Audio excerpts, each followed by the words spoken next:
Para muitos, a doutrina do inferno representa um obstáculo incontornável à sua adesão ao cristianismo. Eles simplesmente dizem: é inconcebível que um Deus bom lance pessoas nesse lugar. Aí fica essa pergunta: essa doutrina está realmente na Bíblia? Seria desonesto da minha parte se, em nome da popularidade, na busca pelo aumento de inscrições no meu canal e obtenção de visualização, eu negasse o fato que essa doutrina está presente na mensagem de Cristo. Cristo nos é apresentado nos 4 evangelhos, falando sobre o juízo final, aquele dia em qual os seres humanos terão que prestar contas do que fizeram com suas vidas ao Criador Santo. E em conexão a isso, ele chama a todos a se arrependerem hoje, proclamando a existência de um Deus bom, que quer nos perdoar e que nos convida, mediante arrependimento e fé, nos voltarmos para Ele, a fim de que naquele dia não sejamos eternamente condenados. O que acontecerá caso o que ouve essa mensagem a trivialize, fazendo pouco caso da oferta de perdão feita por Deus à humanidade. Eu gostaria nesse vídeo de tratar de algumas das principais objeções ao tema do inferno, tal como ele é apresentado pelas Escrituras Sagradas. A primeira objeção pode ser resumida numa frase: um Deus que julga simplesmente não pode existir. Mas há algo contraditório nessa declaração, porque quem a faz nega a existência de um Deus que julga, por julgá-la inconcebível, mas é forçado a admitir, em razão da evidência empírica, que nós, seres humanos, não fazemos outra coisa na vida que não seja julgar as pessoas. A uns chamamos de progressistas relativistas, a outros de conservadores impiedosos. É a cultura da lacração, do cancelamento. Fazemos questão de tornar pública a nossa condenação, que faz com que pessoas sejam condenadas ao ostracismo. E não é da natureza da nossa espécie celebrar prisão e morte de bandido.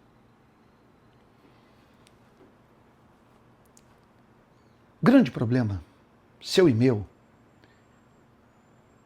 é que quando nós condenamos a quem quer que seja, nós estamos simplesmente dizendo que há um padrão moral, alguma coisa universal, ao qual todos os seres humanos têm a obrigação de se submeter. Isso fica implícito nos nossos julgamentos. Quando condenamos o nazismo, o apartheid, o regime da escravidão, sabe, os estados totalitários.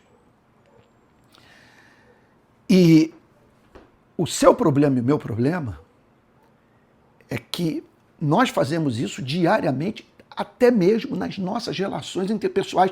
Não é que nós somos encontrados protestando contra as grandes injustiças, bem como exigindo a punição dos seus perpetradores. Perpetradores, quer dizer, aqueles que estiveram à frente dessas estruturas de opressão, que produziram guerras. Nós fazemos isso nos nossos, permita-me repetir, nos nossos relacionamentos interpessoais. Estamos o tempo todo chamando as pessoas de avarentas, de hipócritas, de indiferentes, de egoístas. E o que o cristianismo deixa claro é que tudo isso é feito na presença de Deus. De um Deus que naquele dia, no grande dia, que a Bíblia chama de dia de juízo final, vai chamar a cada um de nós para ouvir a si mesmo. Quer dizer, ouvir toda nota de julgamento que foi emitida por nós. E uma pergunta nos será feita: o que você tem a dizer sobre a forma como viveu, à luz do que você passou a vida inteira condenando no próximo? Ninguém escapa. Segundo lugar, uma outra declaração, uma outra frase que sintetiza parte dessa objeção à doutrina do inferno é a seguinte: um Deus de julgamento não pode ser um Deus de amor. Deus que julga não pode ser um Deus de amor. Mas o amor não é incompatível com a ira. Justamente por amar que eu abomino determinados comportamentos. A falta de ira, portanto, nos seres humanos, denota falta de amor, de compromisso com a verdade e com a justiça. Então, o amor não é incompatível com a ira. Agora, como que é a ira divina? Não pense que a ira divina é igual à nossa. A nossa é fruto de capricho. A nossa ira é assimétrica. Tem a ver com os nossos interesses egoístas. É desproporcional. Faz com que, portanto, a nossa mente se torne obscurecida pelo sentimento que nos consome e que faz, portanto, com que confundamos a exigência por justiça com ódio, com o anelo pela destruição daquele a quem abominamos. Já a ira divina é uma oposição ao mal. É um Deus que não deixa de ser um Deus de amor ao aplicar a sua justiça. E justamente por ser um Deus de amor, manifesta a sua justa indignação nas ocasiões em que seres humanos são encontrados vivendo a vida que o próprio Deus não vive e trazendo destruição para o planeta e para a vida daquele que foi feito à imagem e semelhança de Deus. A Bíblia fala sobre a ira divina, mas a ira divina é apresentada na Bíblia como a oposição consciente de Deus ao mal. Nós, portanto, o amamos em conexão a isso, em razão da sua capacidade de se irar. Um Deus que não sente ira pelo que ocorreu em Birkenau, em Dachau, em Auschwitz, nos gulags da União Soviética. Um Deus que não fica irado quando testemunha um país, ou melhor, um planeta que produz alimento em quantidade suficiente para todos alimentar, ter que lidar com fomes coletivas. Como conceber um Deus que não sente ira quando vê no mercado de trabalho a classe trabalhadora ser sistematicamente explorada?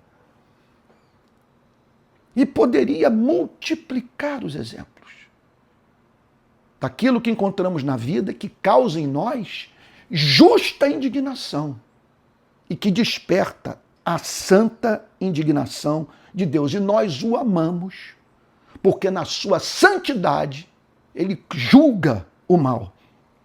Então, o juízo final nada mais é do que corolário da santidade de Deus.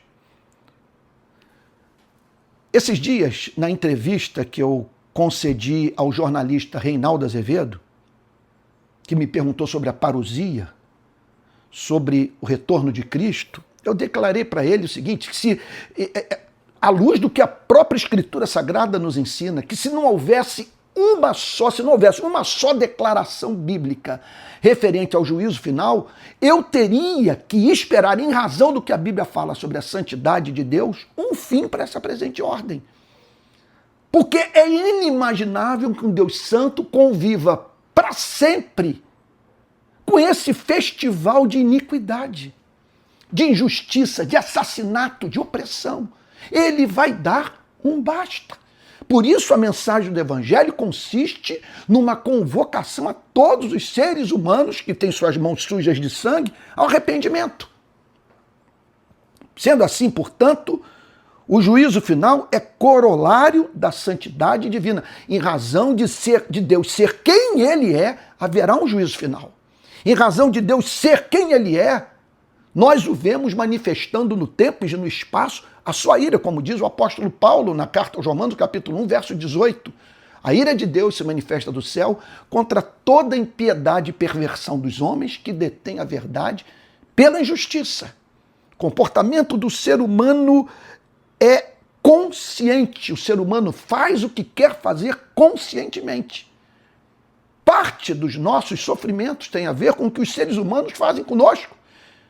E nós também somos humilhados pelo fato que tem muita gente hoje sofrendo em razão ou da nossa omissão ou daquilo que efetivamente fizemos de mal contra as suas vidas. Agora veja só. O juízo e a ira de Deus fazem sentido para quem é vítima da injustiça. Imagine uma pessoa que vivenciou a Primeira Guerra Mundial. Você imagina para a sociedade polonesa dos dias da ocupação nazista na Polônia. Pense em quem foi parar no campo de concentração. Pense no nosso país, numa pessoa que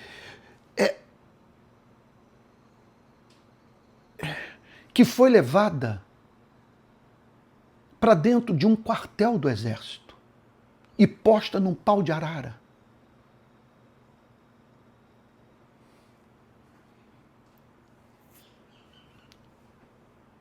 Para esses, falar de um Deus que um dia haverá de julgar os vivos e os mortos é algo que faz mais sentido para os que nunca passaram por uma experiência de tamanha injustiça, que testemunharam a capacidade humana de tornar a vida do próximo um inferno. Uma vez conversando com um amigo morador de favela, ele me disse que na tortura praticada por alguns bandidos, a vítima pede para morrer. Alguns já disseram que, historiadores, que a diferença entre a colonização inglesa, ou melhor, da escravidão inglesa para a escravidão ibérica, para a escravidão da Espanha e de Portugal, é que, no caso dos ingleses, a morte era mais rápida. Havia morte. Mas entre os portugueses e os espanhóis, a morte era antecedida por sofrimento indizível. Quem se viu, portanto, num navio negreiro, foi parar num gulag, num campo de concentração, está habilitado a entender a doutrina. Muito mais do que aquele que não apenas viveu comodamente, como foi um dos perpetradores de sofrimento, de injustiça, de exploração nesse planeta.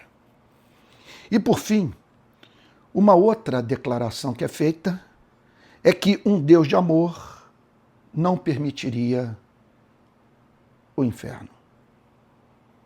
Veja, viver longe dele é um inferno. Você não saber quem é, de onde veio, para onde vai.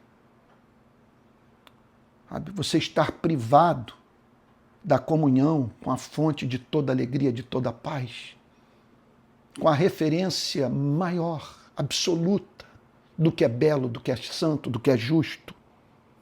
Viver em pecado é um inferno. Você tomar consciência um dia que você fez parte de toda a desgraça que o ser humano causou ao ser humano. Que você, embora não tenha sido encontrado envolvido com a criação de estruturas de opressão,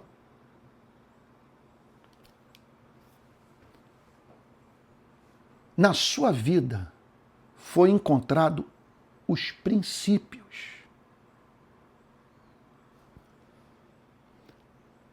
dessa maldade que produziu desgraça coletiva, que nas suas relações interpessoais estão presentes. Esses movimentos do espírito que tornam o homem o lobo do homem. Então, viver em pecado é um inferno. Você viver para se exaltar. Imagine a pessoa que vive no universo no qual ela é o centro de todas as coisas. Ela só vê sentido naquilo que celebra o seu nome, que faz com que sua vida receba reconhecimento. Ela quer ser por todos bajulada, reverenciada. O seu propósito de vida é encontrar pessoas embasbacadas com seu poder, sabe? Com sua beleza, com sua inteligência. Você imagine, pense no desenvolvimento de toda uma conduta, de todo um pensamento paranoico. É óbvio que essa pessoa vai ser encontrada no inferno mental, suspeitando de tudo e de todos, tomada de ódio quando alguém obstaculiza a sua busca por essa autopromoção. Ela simplesmente estará desconectada da realidade do mundo real, procurando encontrar no mundo, que lhe diz, tudo isto te darei se prostrado me adorares, o que só pode ser encontrado no seu Criador. O inferno resulta da livre escolha do ser humano. E nesse sentido, vale a pena dizer que para muitos o céu é um inferno. As pessoas não conseguem se imaginar vivendo num reino de amor, de igualdade, de adoração ao Criador, no qual não há competição e não se vê pessoas sendo exploradas ou gente trabalhando para a promoção do nome do explorador. Quando essa gente, quer dizer, para pensar nessa realidade desse mundo que o Novo Testamento chama de céu, prefere o inferno.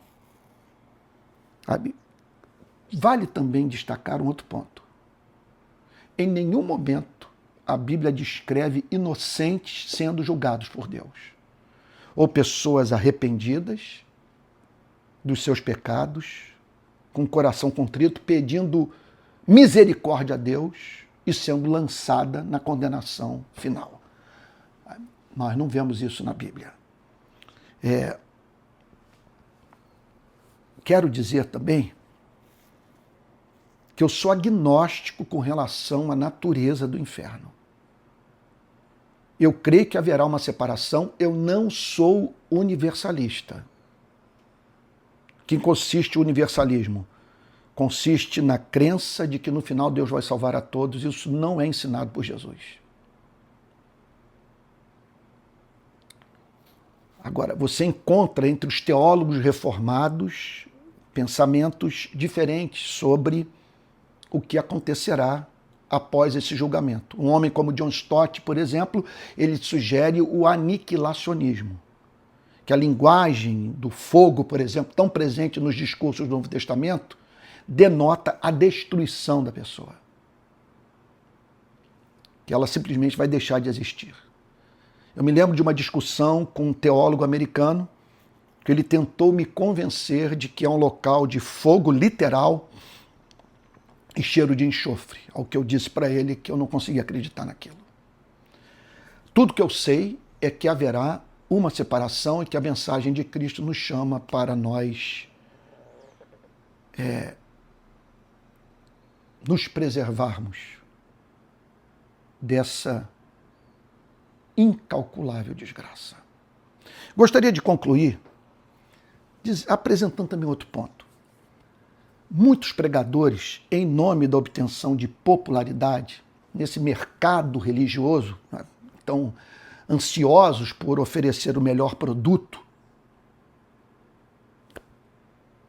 tentam convencer as pessoas que Deus é só amor.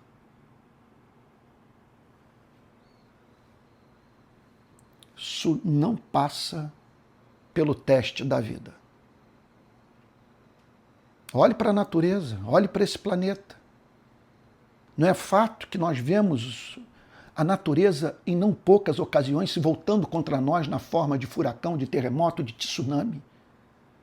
O que falar das nossas doenças terminais, do processo inexorável de envelhecimento dentro do qual nós nos encontramos, e da morte? É impressionante esse planeta. Porque o amor e a justiça de Deus podem ser vistos para onde quer que o ser humano projete o seu olhar. Para onde olhamos, nós vemos manifestações da sua bondade num mundo de beleza estonteante. Mas, ao mesmo tempo, um mundo que, enquanto a neve cobre a montanha, o sol se põe em alto mar, os pássaros cantam, a criança sorri, é um mundo também no qual pessoas estão fazendo hemodiálise. Pais se separam dos seus filhos. E a morte a todos chega. A vida emite uma nota que houve alguma coisa na nossa relação com Deus que o desagradou.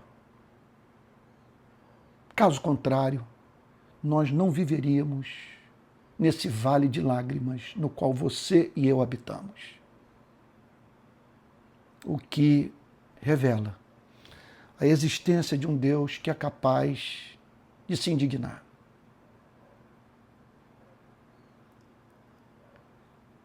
E que nos convida para o arrependimento. É o que disse C.S. Lewis, uma das suas frases mais famosas. Deus sussurra nos nossos prazeres, fala na nossa consciência e berra na nossa tribulação. A tribulação é o megafone de Deus para o mundo surdo. Sim, por ele ser santo, ele se ira. Por ele ser santo, anuncia o juízo final. Agora, por ele ser santo, ele não é apenas um Deus de justiça, é um Deus de amor. E estende a mão para você e para mim, para que nós nos reconciliamos com ele. Para isso, ele enviou seu filho, que morreu no nosso lugar, conquistando assim um perdão justo para você e para mim. Assumindo a nossa culpa, a fim de que pudéssemos, lavados pelo seu precioso sangue, nos aproximarmos de Deus, purificados do nosso egoísmo.